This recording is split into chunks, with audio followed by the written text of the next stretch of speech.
Welcome to Desperately Seeking the 80s. I am Meg. And I am Jessica. And Meg and I have been friends since 1982. We got through middle school and high school together here in New York City, where we still live. And where we podcast about New York City in the 80s.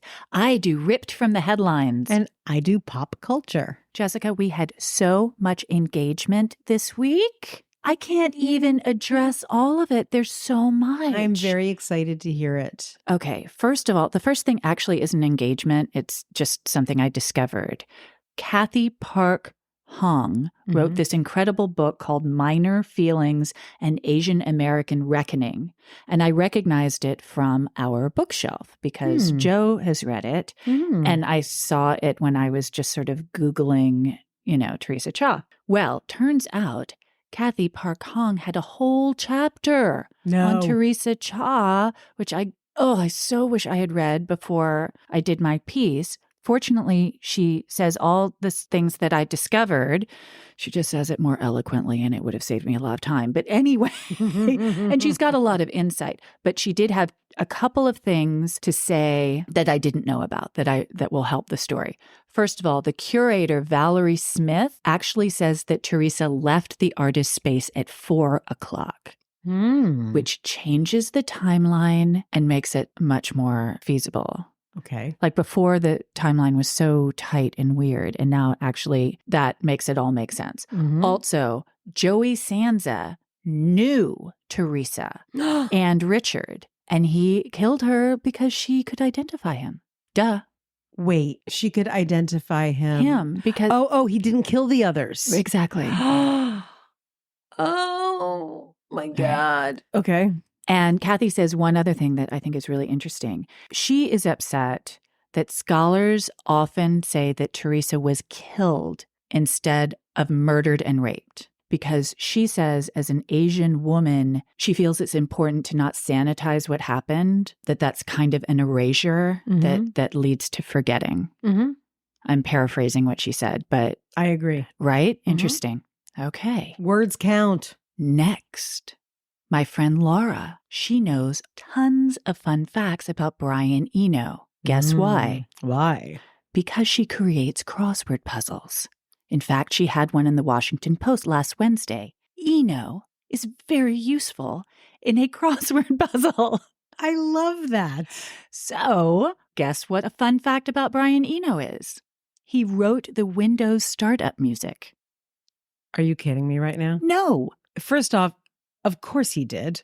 Like, that makes total sense. And, oh my God, why doesn't everybody know that? Now they do. Yay. Thank you, Laura. Thank you, Laura.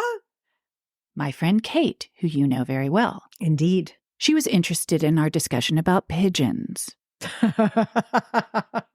Because she actually has a pigeon maternity ward on her windowsill. I need help right now. A pigeon maternity ward. Is that the same thing as a bunch of nests? Yes. So first off, who is the one who coined pigeon maternity ward? You or Kate? Kate, obviously. Kate, kudos to Kate. And sometimes they don't make it because of weather issues or because whatever. Of Darwin, yes. They were never going to make it. And then she has to dispose of them. So she really is part of the birthing and the death of baby pigeons. Yes. Is she interfering? She's a witness. No. She just takes care of it after it happens.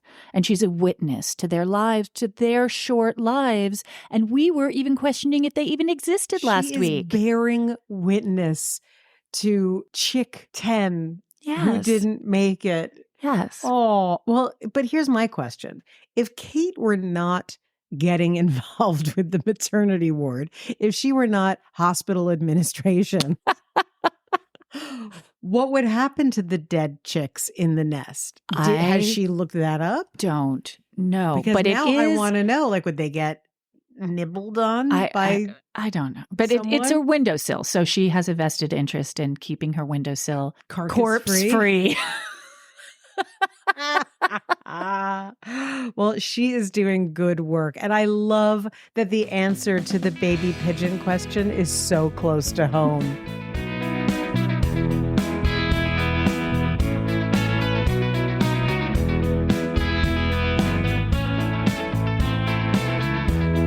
Jessica. Meg. Did you grow up going to New York City zoos?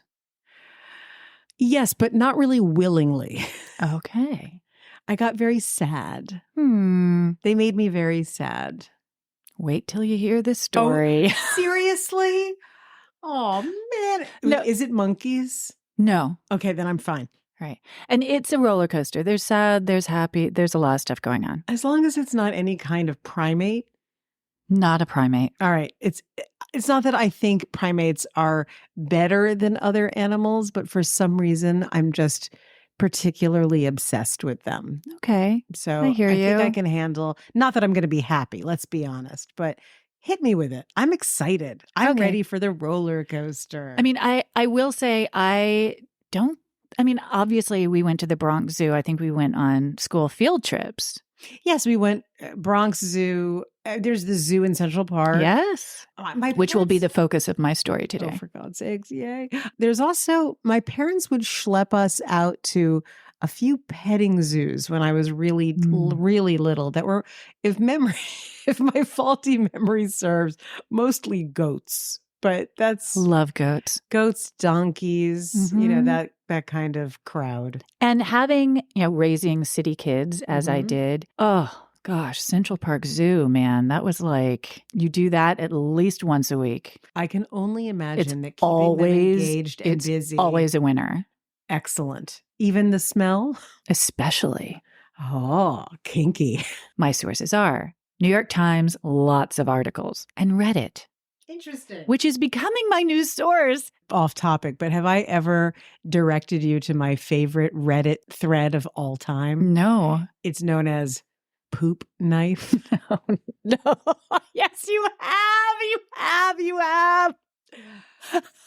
It's everything. Oh my God.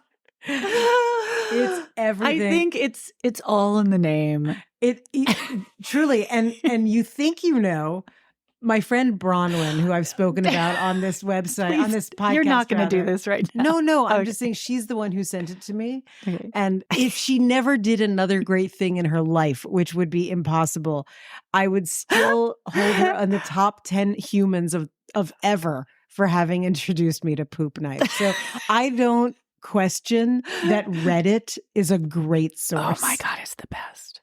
All right. In 1988, 2-year-old Gus the polar bear made the Central Park Zoo his new home. His dad, Nanook, was from the Bronx Zoo and was sent to the Toledo Zoo to meet his mom, Snowball. The agreement was that if Nanook and Snowball got along, the Central Park Zoo would get the cub. And the rest is history. Gus was incredibly popular. He became the iconic image for the Central Park Zoo. The gift shop was basically Gus themed. He reached the pinnacle of his fame in the 90s when people began to notice his self-care routine. I'm here. I'm listening. You know how his enclosure has a huge glass window so you can see underwater in his pool? Yes. People started noticing that he would roll into his pool and then swim figure 8 laps, pressing his huge 700-pound butt up against the window glass and push off again to begin his next lap. So beautiful to watch, by the way. So elegant, so graceful. He did this 12 hours a day, every week, every month. It was fascinating to watch. And people loved it. Wait, he swam laps 12 hours a day? Yes. Interesting. And also a little concerning. There were lots of theories. Did he not like his polar bear friends? Lily was his companion for many years, and then later Ida. Did he long for freedom? Was he depressed? The zoo hired an animal behaviorist for $25,000, who concluded that Gus was bored. Quote, an enrichment program was put into effect to try to put him in a better frame of mind. He was given toys containing treats like salmon and peanut butter. He was subjected to positive reinforcement training sessions. His meal times were turned into challenges. He was compelled to forage for some of his food. Mackerel frozen in ice, chicken wrapped in rawhide, to keep his mind and body more active. His habitat was redesigned. A playroom was added with toys like rubber garbage cans and traffic cones. Well, this sounds like an honest effort was made. Absolutely. In a few months, he started to cut down on the repetitive swimming. He never completely stopped, but it wasn't as incessant. Gus and his issues were a breath of fresh air compared to the previous New York City polar bears. This is when it takes a turn. Yeah. On June 5th, 1971, the Central Park Zoo polar bear Scandy was involved in a horrible tragedy. 29-year-old Oliver Jones stuck his arm into Scandy's enclosure holding an ice cream cone. According to a witness, quote, "I couldn't tell whether he was trying to feed the bear or just tease him. The animal came right toward him, around the little pool there to the fence. It grabbed his hand fast." 200 people were at the zoo that afternoon, screaming and yelling. A patrolman, Charlie DeLugokecki, shot his gun in the air, but Scandy pulled more of Oliver's arm into his mouth.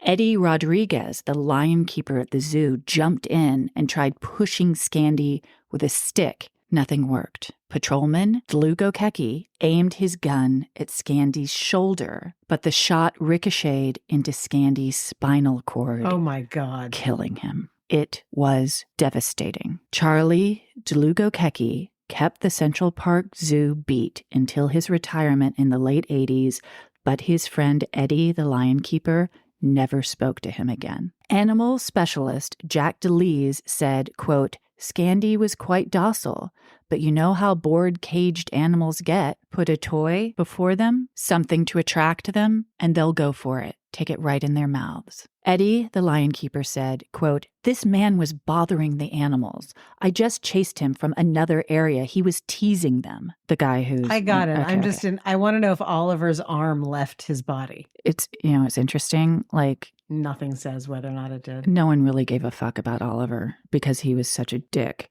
I mean, they say he went to the hospital, but then there's no follow-up.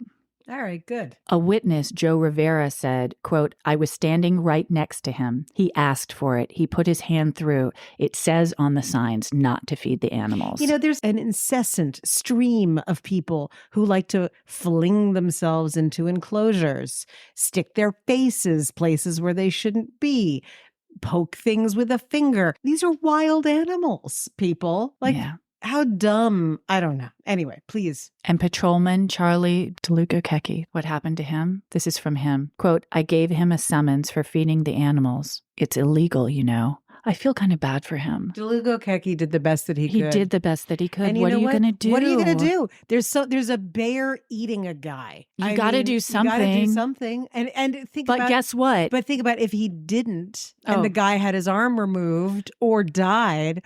Then what's on DeLugokecki's plate? It's nothing frankly good. It's all Oliver's fault. Fuck Oliver. 5 years later, the Central Park Zoo got another polar bear and named him Scandy 2. Not inventive. Not smart. All was peaceful for Scandy 2 until 1982. A homeless man was found mauled to death in Scandy 2's enclosure at 7 a.m. on Sunday, September 26th. The 5'8" man in his 30s had scaled a 10-foot spiked fence to get into the zoo, and then a 5-foot fence surrounding the 600-square-foot enclosure that included 12-foot bars that curve inward. Can you picture that? Yes, I can. Scandy 2 was 1,200 pounds. The man didn't stand a chance. Earlier, he had been spotted several times trying to get close to the animals and was chased away. Saturday night at 11:30 p.m., 4.5 hours after the zoo closed, he was caught roaming around the zoo and was escorted out by the night watchman. At 3 a.m., he was spotted again near the lions. As he was let out, he said, "Help me," but then walked off when the watchman said he'd take him to a shelter. Somehow he got in after that, and his body was recovered after they were able to distract Scandy 2. The commissioner of the zoo's security said, quote, "That cage is designed as much to keep people out as to keep the bear in. And once inside, it would be impossible for a human to climb out. There is nothing to indicate the bear did anything other than what a normal bear would do to possibly defend itself. He is a friendly and gentle animal." He conjectured that Scandi 2 took a swipe at the man when he was abruptly awakened. By the way, they had improved zoo security in the late 70s since Scandi 1's situation. At the time of Scandi 2's incident, there were 4 more watchmen on night duty in addition to a park patrolman. There were no additional polar bear fatalities until May 19th, 1987. Right before we graduated. 11-year-old Juan Perez. Oh, God. And his 2 friends scaled the fence at the Prospect Park Zoo in Brooklyn at about 7 p.m. They wanted to go wading in the polar bear moat, which was about 10 feet wide and 2 feet deep. The boys took off their pants and shoes and waded in. And then... How did they get in? I don't think it was really hard to get into the Prospect Park Zoo at the time. Ugh. And then Teddy and Lucy, the 2 Prospect Park Zoo polar bears, woke up. And we know now, don't wake up a polar bear. They descended from their 25-foot rock cliff above the moat, grabbed Juan, and dragged him into their lair. The other 2 boys escaped. There was a very graphic description in the New York Times that I am not going to share. I am so grateful to you for that. A woman on Flatbush Avenue heard the boys screaming and called 911. It took the police 20 minutes to find a groundskeeper to let them into the zoo, where they saw the bears pulling at Juan's body. The police shot and killed the 2 bears, but it was too late for Juan. Quote, "I think the kid was probably dead by then. All the officers saw when they got in was the polar bears mauling the remains," said Officer Peter O'Donnell. Mayor Koch toured the bear's den and said, quote, "It's just horrendous, a gruesome sight, not describable." It's very sad. I know. But interesting, the boys figured out how to get in, but the policemen didn't figure out how to get in. They just waited for the groundskeeper to open the gate. This is a story of human idiocy and incompetence. Yeah. I see this less about the animals than about the idiots. Right, but these are children. Well, no, the last 3 were children. You can't blame them. I mean... It's not that I blame them. They just wanted to put their feet in the water. It's just so unfortunate. It's horrible. I don't mean like the children are idiots and they need to be upbraided for it. I don't think that at any point in my life I would have ever been like, you know what seems like a good idea? Bears. I can see how you and Juan and his friends might not hang out together. I don't think we'd see eye to eye. Yeah. Yeah. All right. Risk factor. But back to Gus. Gus lived a long and illustrious life. Polar bears have a 20-year life expectancy, and Gus lived to be 27. He passed away in 2013. The zoo estimates that more than 20 million people visited him during his lifetime. After Gus's death, Betty and Veronica, 2 grizzly bears rescued from Wyoming and Montana, respectively, moved into his enclosure, which was revamped with waterfalls, pools, streams, and small mountains for Betty and Veronica to climb. The zookeepers buried treats for the 2 friends to dig up. No more polar bears at the Central Park Zoo. But let's go visit Betty and Veronica, grizzly bears. Yay! But don't get too close.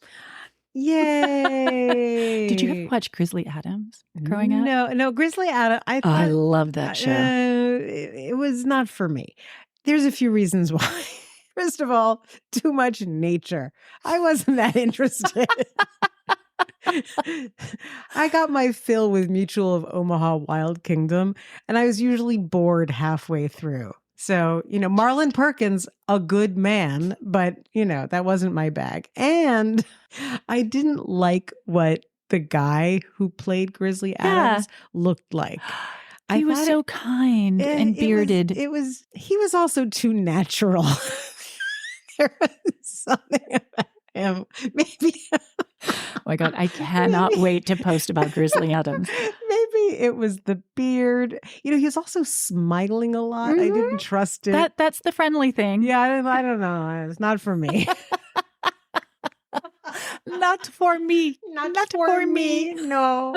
Oh, we should put that on a t-shirt. Not for me is Not for me with two little hands. Yes. Fun little fact. You know, the crazy floods that happened last week? Yes, I do. Yes. Did you hear that Sally the sea lion escaped Yes. her enclosure from Central Park Swam Zoo? right out. She She's sure like, did. bye-bye. I'm done. And they saw her do it. And they were like, ooh, should we go trap her? Should we do? And they just like watched her play around. And eventually she just said, okay, I'm done. And she went home. Wait, where was she playing around? Outside the enclosure. Oh, but in the zoo. In the zoo. She didn't make it outside. She made just it flipped and flopped around. Yes, or out of waddled her around. enclosure, Okay. but not outside the zoo. And then when she had enough, she went back. Well, as a woman would. Sensible Sally. Very nice.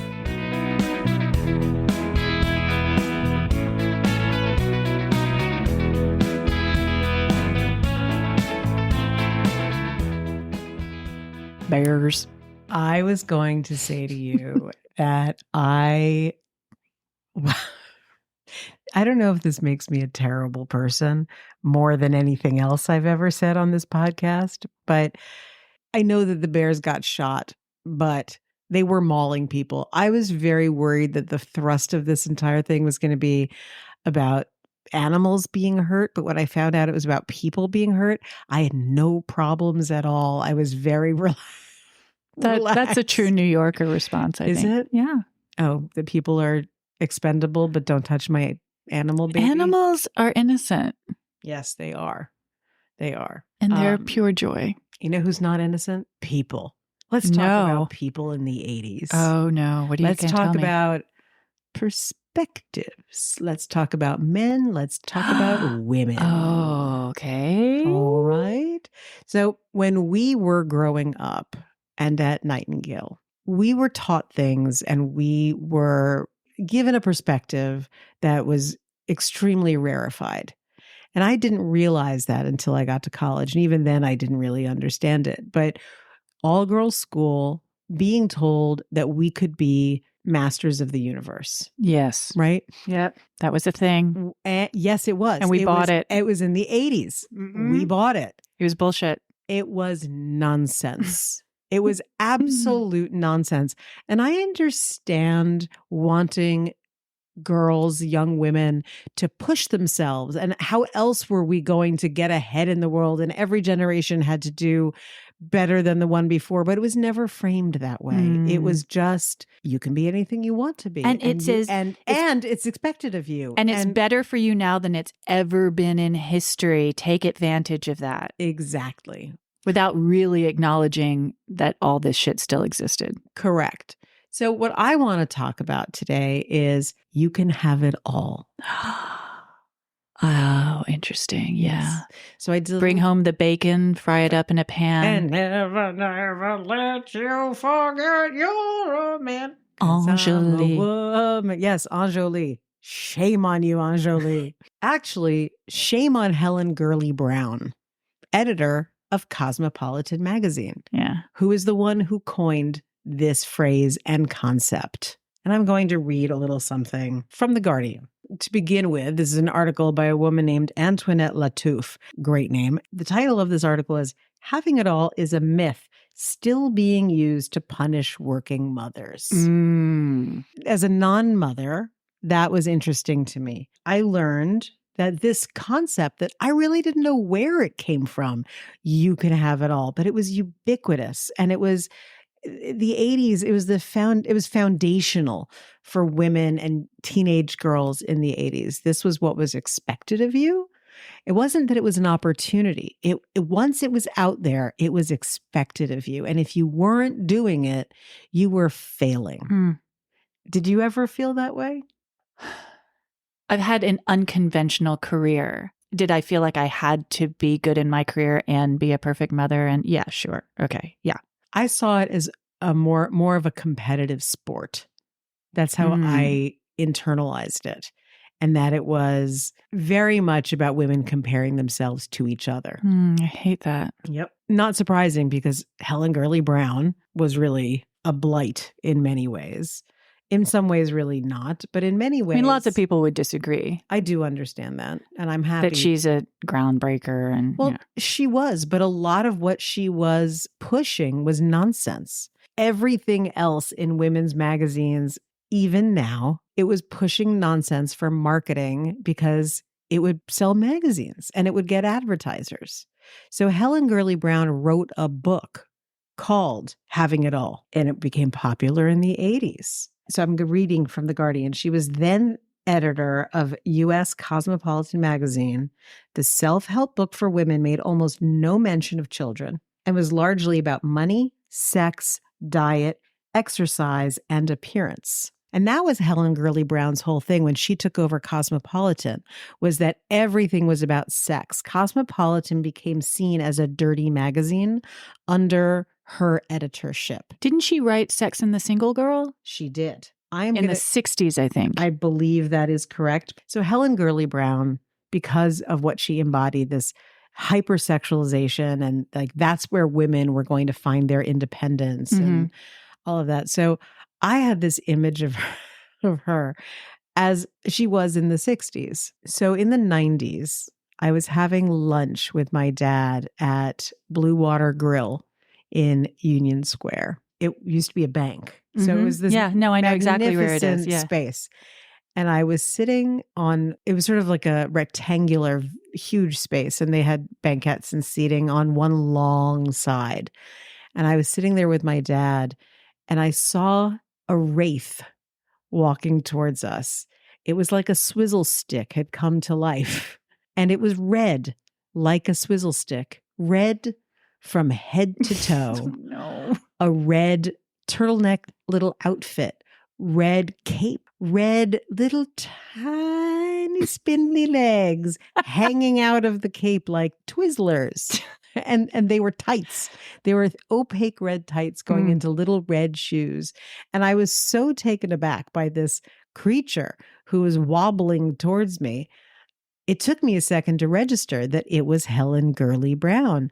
And I said to my dad, "Oh my God, that's Helen Gurley Brown." He turned around, took a look at her, turned back to me and said, "Aw, bless her."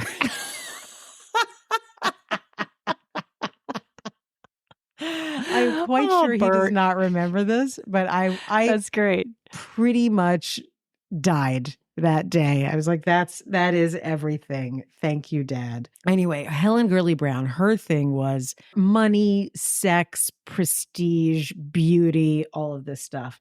But then I was thinking, for us, for the rest of the world who's not Helen Gurley Brown, what did having it all really mean? What was the messaging? And the messaging was, you can be exactly like a man and have the things that a woman wants as well. Work, money, prestige at work, climbing the ladder, to be like a man, ruthless, all of the things, everything that we imagine from the movie Wall Street, that, or even from Working Girl, the Sigourney Weaver character. Right.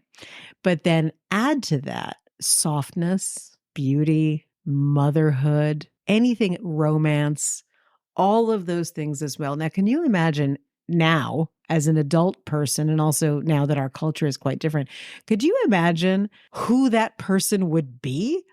There's not enough time in the day. And if they thought that they would be insufferable and they would have to be killed immediately. Or they'd be on coke in order to keep those kinds of hours. Like most of the men on Wall Street were anyway. So there you go. But it was an absolute impossibility. What's the movie that Diane Keaton was in? Get out of my head, because that's what I'm about to talk about. I'm so excited. I love that movie. And I remember when she meets Sam Shepard. Well, let us now adjourn to two things that I'm going to bring to the table to talk about, can women have it all? And one of them is Baby Boom, the movie that you're talking about with Diane Keaton. And the other one is an article that I found in New York Magazine from 1983. And I will take you there in just a moment. And it is a cavalcade of bullshit.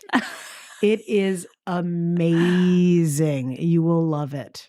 So, Baby Boom. Baby Boom was a sensation when it came out. It was charming, and I loved it when it came out. You know, we were teenagers when it came out. It was 1987. It was a fun slapstick comedy.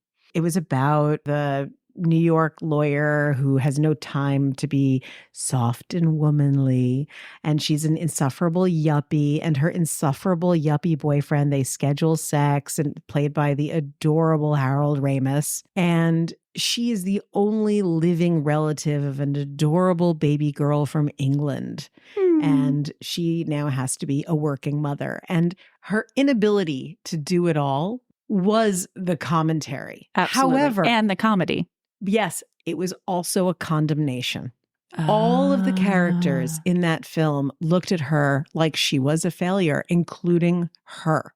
And when she leaves, her departure is not triumphant. She moves to the country. She moves in despair and desperation. Well, actually, yes, it's not quite despair. If you recall, she then tries to have the next version of having it all. She does. Which is to have a glamorous country house in Vermont. And she has this apple orchard that's filled with apples. She's feeding the baby and decides to make the baby applesauce. She jars the applesauce because she sees she's broke. She's not being a great businesswoman. She's fucked because trying to be a woman who has it all has ruined her. So she has this house that is leaking and a mess, and she sees the idiot yuppies who come into the general store and think that a tea towel is adorable and will pay $40 for it. So she packages, because she uses her marketing experience. Actually, she was in marketing. I think she wasn't a lawyer, but she uses her experience and she packages it so she can sell the hell out of it.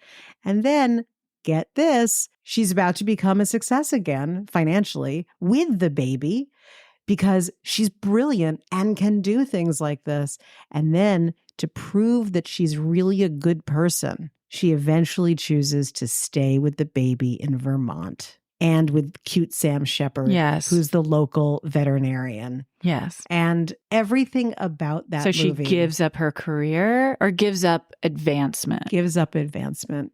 And she sells the company. Oh, remember? Boy. But and that's okay. She had to choose who she was going to be. And be a woman, don't be a man. Yes. And what I thought was so fascinating is that, like the John Hughes movies, you know, this was a movie that I loved. And as I was looking at stuff on YouTube, and I became incensed watching it as an adult now. And I was like, everything about this movie is about encouraging compromise. Yeah. It's about encouraging letting go. And then I thought, but why am I incensed? Because we already know that you can't have it all. I was incensed because the, quote, right solution was motherhood and to be quiet and to be not in the public eye. I mean, it was a rom-com. It doesn't matter. I mean, our culture is built on rom-coms. Were we not shaped by John Hughes? Have we not gone into I guess my only point is that a rom-com will always choose romance. Right, but it's the romance. The romance was there, but it wasn't the romance that was really the killing piece. It was that she saw what she could have. There were more things than just the romance. It was walking away from all of the things that she had held dear and all of the things that she had put into making a life for herself. So for me, it wasn't great. Interestingly, the review that I found from 1987 from Janet Maslin, not once was this concept of having it all mentioned in the review. Didn't even exist. And that was what interested me. That it was like, at the time, was it so wrapped up in a fun, pretty bow that these issues were not even acknowledged at all. But there they sat. I know I'm not a mom, but boy, oh boy, is this a topic about moms. So I dug deeper and I found an article from 1983 in New York Magazine about Moms and Working, 1983, by Patricia Morris Rowe, New York Magazine. Mommy Only, The Rise of the Middle-Class Unwed Mother. If you were a woman who wanted to have it all, one avenue to go down was to have a child, but by yourself. So you were taking yourself out of the social construct that was going to create problems at home. I'm going to read from the opening of this. Not long ago, the East Hampton School Board heard a motion to dismiss 41-year-old Patricia Hope, a biology teacher who had been branded immoral by more than 24 parents. Hope's, quote, sin was that she was pregnant and unmarried. Oh my, what year? 1983. What? Even worse, she stubbornly refused to name the father and continued to teach, although her bulging stomach was a blatant reminder of non-marital sex as Hester Prynne's Scarlet A. Oh my God. I know. I was building to this because this is outrageous. 1983. So not 1953. Just checking. 1983. She successfully fought the ouster, but she's just one of many women who were branded with and some who are embracing the title of unwed mother. And unwed mother was not a scandal. It was a scandal if you were white and had money, because you should know better.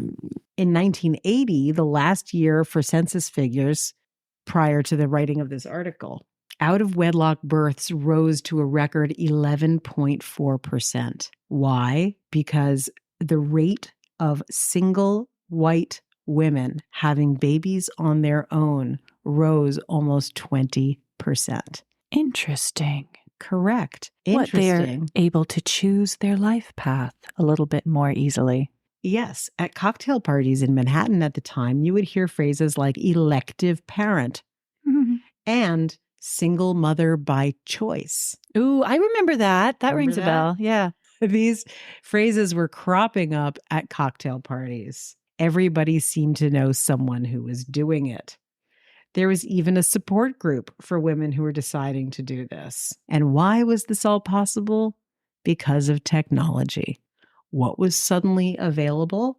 Fertility clinics, and they were becoming more and more affordable. According to Roxanne Feldschuh, co-director of Ident Laboratories on Madison Avenue, there had been such an increase in requests from unmarried women for artificial insemination that the organization has drawn up a form specially geared to a single person's needs. Quote, our single recipients are bright, talented superwomen. Remember that phrase?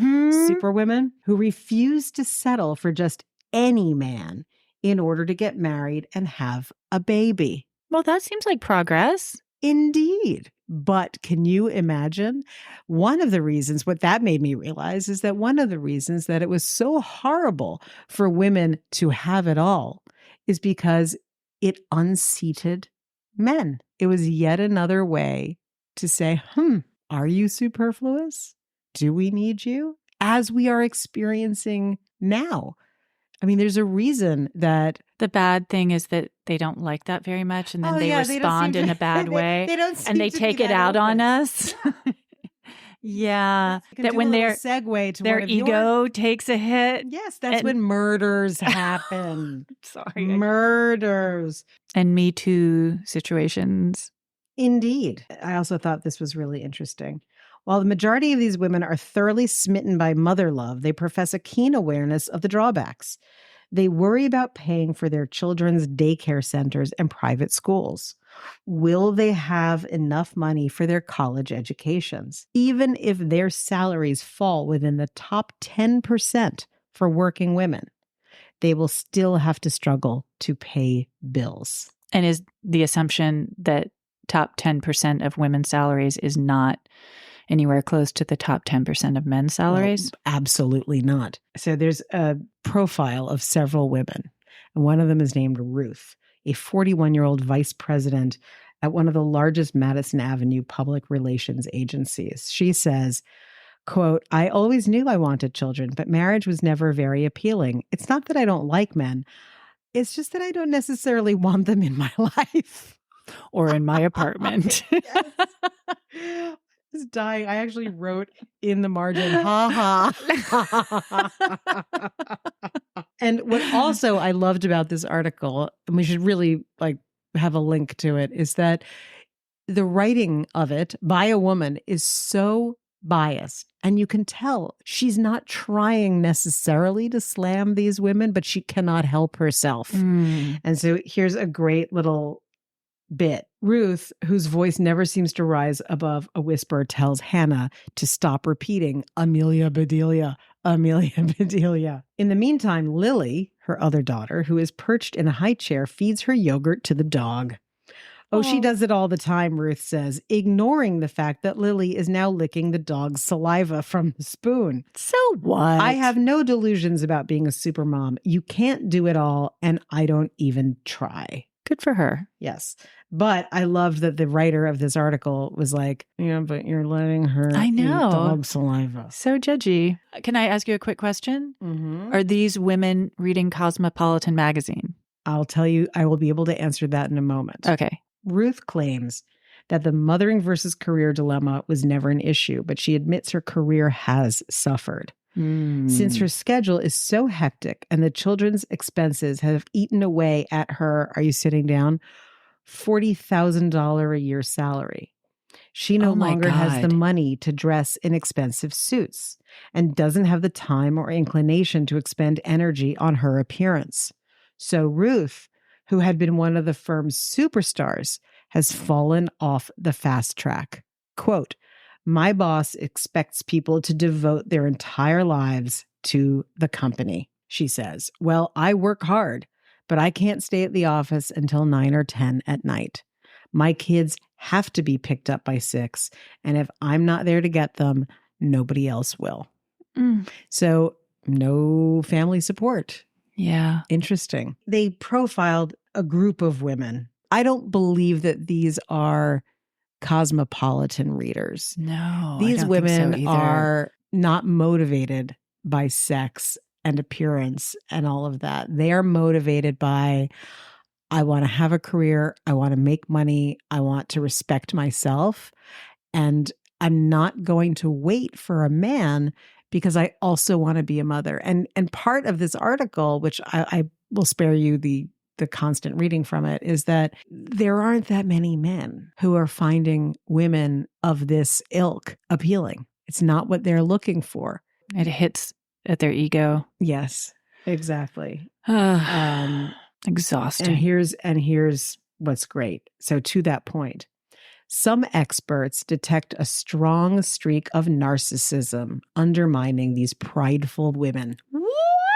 Many of these women are real products of the me decade, says Dr. John Munder Ross, a clinical psychologist in New York who specializes in the relationship between fathers and children. Oh, quote, he's a father expert. They may be real superachievers who are used to getting everything they want, said no woman ever. Oh my God. Who are used to getting everything they want, and now they want a baby. But they're focusing on personal fulfillment rather than thinking about what's best for a child. A woman alone has no real family life. How can she give a baby a sense of security and belonging, especially if he's left in a daycare center 40 hours a week? Oh my God, I hate this man so deeply and strongly. Can we look for him and find out if he's still with us? Yes, absolutely. And I have a few words to share with him. Yes. Anne M, 32, said, I just did this the easy way. No muss, no fuss. She says, I'd much rather have what I call a weekend husband. He could drop by on Saturday evenings and take me to dinner, and then on Sundays we could read the newspaper and have brunch. Of course, he'd have to clear out by Sunday evening because I'm a working mother and only have enough time for my job and Jenny. Implicit, he's just another child. So she can't take care of him. Exactly. And she's also putting herself second. She's saying, I need to provide for this child. It's the opposite of what Dr. John What's-His-Face said. Exactly. Asshole. And this is the last little bit I'll give you, but I just love Ann M., who lights up a cigarette in the middle of his interview. Love it. Do we have a picture of her? We do. Why would a woman, then only 30 years old, opt for artificial insemination? By the way, 4 rounds of artificial insemination, only $430. Surely she had years left to meet someone, and maybe they could even have had a baby together. Like who? Anne says, exhaling a cloud of smoke. Prince Charming, maybe? Let me tell you, time doesn't wait. You've got to examine your priorities. For me, I want to be rich, famous, and beautiful, but that wasn't likely to happen. Neither was I probably going to meet Mr. Right. Okay, so what was left? The one thing that kept popping into my head was a baby. And let me tell you, when you're ready, the pull to motherhood, it's inescapable. The procedure itself is very simple, she says, in the same tone of voice you might use to persuade someone to pierce her ears. I was injected through a process called live donor insemination. The sperm is fresh, not frozen. And I was like, are we in the seafood aisle right now, Anne? Like, what is I don't even know what she's describing. Like, so the guy made his deposit in the bathroom and she was waiting. I guess. And they just ran it from the bathroom to the stirrups or whatever. Yes. I said that. Jenny Sutcliffe is commented on in this article by a woman. Jenny Sutcliffe, 39, is telling me the kind of horror story no single woman wants to hear. Like many women, she wanted to get married and raise a family. For 7 years, she actively searched for a husband in singles bars, restaurants, at parties, on the beaches. On the beaches, on the shores. It was D-Day. She went on at least 100 blind dates and ate quiche at every brunch spot in the city. I love it. Still, she couldn't find anyone to marry. What makes this difficult to understand is that Jenny is extremely bright. She's attractive. Oh, wow. With her lustrous hair and glowing complexion. So maybe it's not her problem. She looks as fresh and marriageable as, get ready. Oh my God. Get ready. Meredith Baxter Burney, who then comes out as the biggest lesbian on the planet. It was a nightmare, she says. I would fall asleep and practically hear my life ticking away. 33, 34, 35. Finally, I confronted some of my friends and asked them, how am I going to have a family if I don't get married? They told me to wait a little longer. I waited till I was 37 and then said, this is it. If there's a man out there who wants to be the father of my baby, well, he'll just have to come looking for me because I'm starting my family without him. And the pull quote in the middle of the page is, after at least 100 blind dates, Jenny still couldn't find anyone to marry. Anyone who is worth marrying, I think, is actually the way it should be phrased. Precisely. You know, I wanted to talk about You Can Have It All and what nonsense that is and how it was a burden even for us as teenagers because it was aspirational. It was something that we were supposed to have our eye on. As I dug, you know, I found that the misogyny behind it was so startling and that the misogyny came from Helen Gurley Brown and from Cosmopolitan magazine. Not a surprise because magazines have always been part of the problem. And that women were so unsupported, even in their own communities, that in 1983, to try to make a choice like that, you could lose your job. You could lose your job at a normal job once you had your baby, because if you weren't pulling the hours, you're out. So it was an absolute myth. And I think it's a myth that exists still today. I agree. And it just takes on different shapes. I think it started in the 80s and now we know why.